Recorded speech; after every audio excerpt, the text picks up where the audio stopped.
Hello everyone, and welcome to another Dad's Making. Today we're going to make a German traditional, like soft, chewy, cookie, cakey kind of thing called Lebkuchen, and a very special one called Elisenlebkuchen. So Lebkuchen for Elise, because that was the baker's daughter's name who invented this kind of Lebkuchen. What you're going to need are 6 eggs, 100 grams of brown sugar, 2 tablespoons of honey, 2 teaspoons of cinnamon, 1 teaspoon or maybe even 2 of Lebkuchengewürz, which we've used a few times. I've made mine fresh again, and it smells amazing, or at least I think so. Then a dash of salt, 200 grams of chopped almonds and hazelnuts. I'm going to actually add some walnuts as well, so be sure if someone is allergic to nuts, either one of them or all of them, do not give these to them. And then a mixture of mixed candied peel. If you want to make your own, you need 200 grams of orange and 200 grams of lemon. So we're going to use 400 grams of this puppy. And then you need, in theory, you need oblates, right? You know, the round things you get at the Eucharist in church. Depending on the size of them, that's just generally the size that your cookie's going to be. I couldn't find any, and like the recipes for them to make, like they didn't really seem all worth that trouble. So I'm just going to make these without them. Just make sure that your parchment paper is good parchment paper, so that they don't stick. The first step is now to mix our eggs. So our 6 eggs, our 180 grams of sugar, and our 2 tablespoons of honey, with a blender or a mixer to get it all nice and foamy. I'll spare you the sounds and I'll be back in a flash. I told you, we're back. So as you can see, it's nice and foamy, and that's just what we want. So now we take a tablespoon and a teaspoon. So, oh no, we're just teaspoons.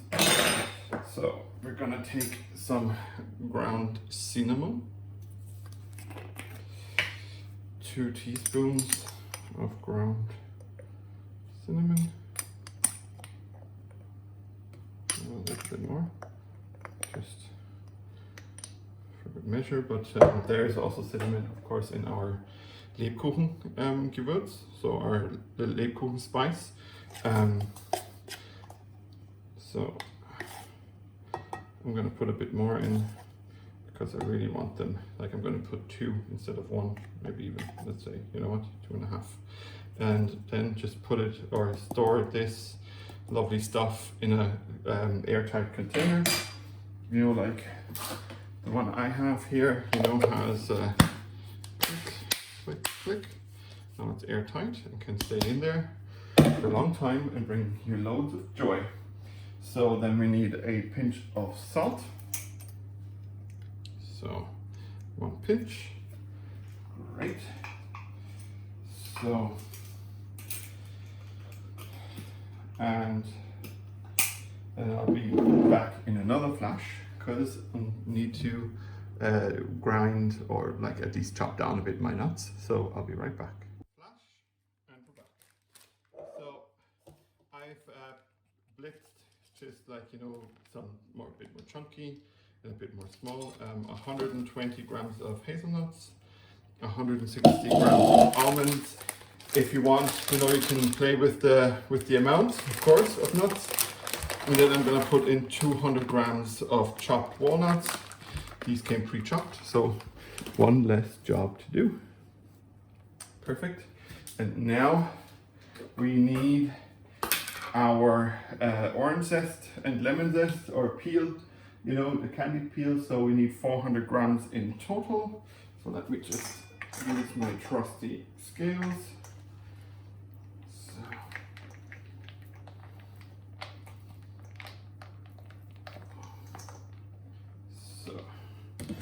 So this amount is roughly 400 grams. So get in here. Now we put this away and close up our peel and our cinnamon so that we don't spill. And then you just mix through. You start to mix everything through, all your spices and your nuts and your peels, and it's gonna smell like Christmas.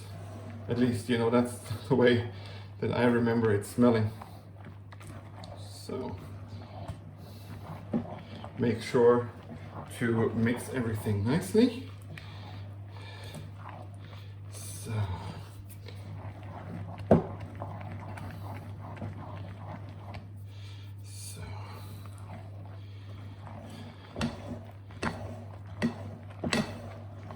you want to make sure that everything is properly mixed. If you want to use your machine, then use your machine. I just use my spatula because it is a fairly wet mixture, but it's okay. So, and I'm gonna let this rest for a few minutes, and then I'll be right back when we put these on our prepared baking tray sheets. So, just as a little tip, because my dough was really wet. I've remedied it now, so it's a bit more chewy. So if your dough turns out to be really wet, then add some ground almonds if you have, or any other ground nut, just to, you know, you'll be adding some more nutty flavor, which is great. And if you don't have any nuts, then you can of course put some flour in. Make sure that the flour is beaten through properly, because you don't want it to taste floury. But also, like, the flour of course will take some of that moisture away. And like I said, the consistency, if you want to grind your nuts like more than I did, then great. And if you want to leave them as chunky as I have, then that's also great. And the next thing you do now is just take a spoon, try to make nice cornels. So, and then drop them onto your baking paper, onto your tray. So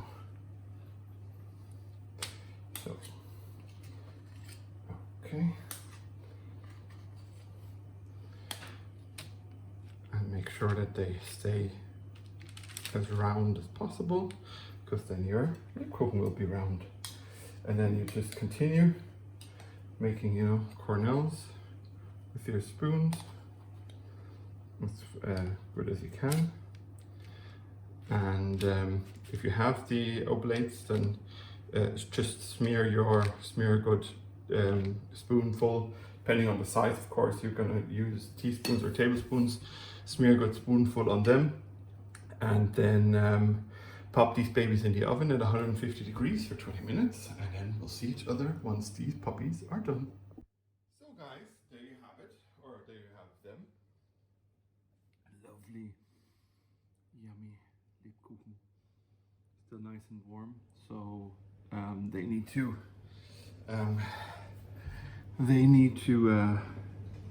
cool down now for a while, and then it's just like, it smells like Christmas. It's just amazing. The best thing now is to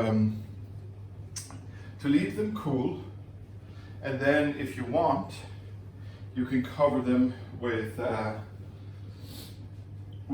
either chocolate or a frosting made, you know, of egg whites and powdered sugar, maybe a bit of lemon zest in there, or orange zest, whichever you like.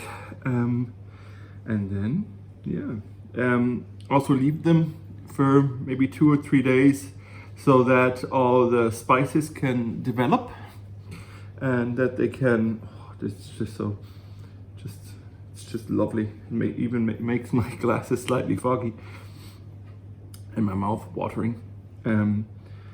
So yeah, leave them probably for 2 or 3 days. Once you're done with them, like you don't need to cover them at all, like they're grand, or they're really nice the way that they are.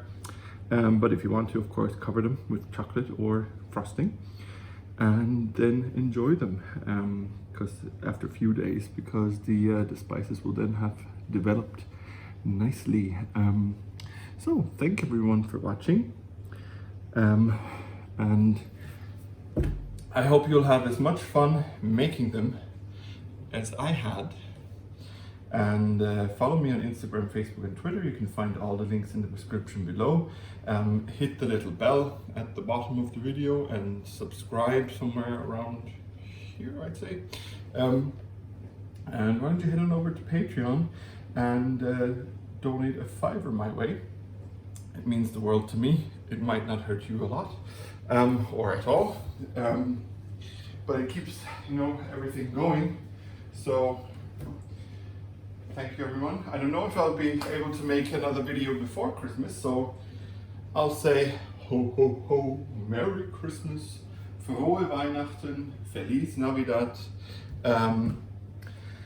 to all of you out there, and happy cooking, happy baking, happy making, happy creating, and happy Christmas, and a brilliant 2021 without COVID or all this other madness in our world.